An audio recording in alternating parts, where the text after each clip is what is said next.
করবে তোমরা?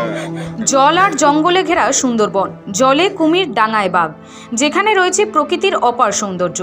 সুন্দরবনের জল আর জঙ্গলের মধ্যে যেমন রয়েছে সুন্দরবনবাসীর জীবন ও জীবিকার রসদ, তেমনি ওত পেতে রয়েছে মৃত্যুর হাতছানিও। এখানকার বাসিন্দাদের দিন কাটে সুন্দরবনের বিভিন্ন জঙ্গলে, কখনো মধু সংগ্রহ করে, কখনো মাছ কাঁকড়া ধরে। মধু সংগ্রহ কিংবা মাছ কাঁকড়া ধরতে গিয়েই বাঘ কুমিরের শিকার হয়ে প্রাণ হারায় সুন্দরবনবাসীরা।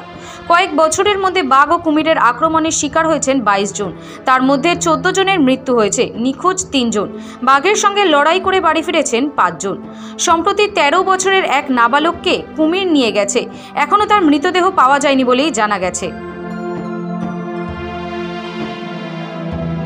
কালকে কাদম ফেলতে যাইছিল, কাদম ফেলতে যাই কি সে বাচ্চা সাঁকতে যাই কি সে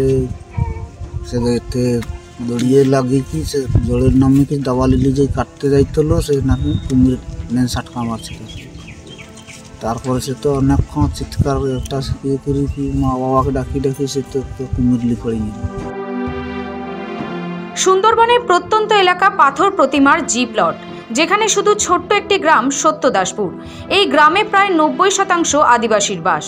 এই গ্রামে বাস করে প্রায় 304টি পরিবার, জনসংখ্যা প্রায় 2000। এই পরিবারগুলির মহিলা ও পুরুষ সংসার চালাবার জন্য নিত্য জীবনের সঙ্গে সংগ্রাম চালিয়ে যাচ্ছে। মাছ কাঁকড়া সংগ্রহ করে জীবন চলে।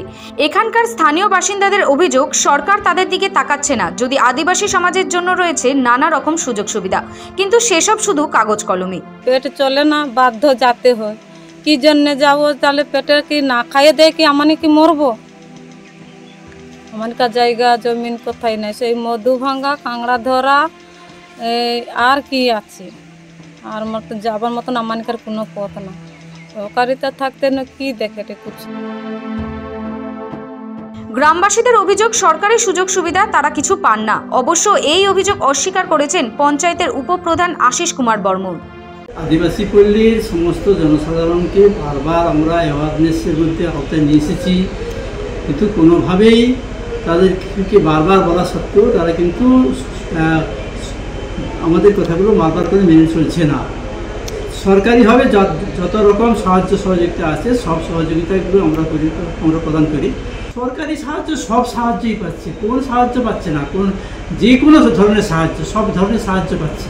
শেষ 7 দিনে 2 জনের মৃত্যুর ঘটনা ঘটেছে। কুমিরের হানায় নাবালকের মৃত্যু হয়েছে, তার দেহ এখনো পর্যন্ত মেলেনি। এই ঘটনার দিন 7 আগে মাছ ধরতে গিয়ে বাঘের মুখে প্রাণ হারিয়েছে আরও একজন, তার দেহ এখনো পর্যন্ত পাওয়া যায়নি। সচেতনতা শিবিরের মাধ্যমে এই আদিবাসী সম্প্রদায়ের মানুষকে সতর্ক করা হলেও এরা কারোর কথা শোনে না বলে অভিযোগ।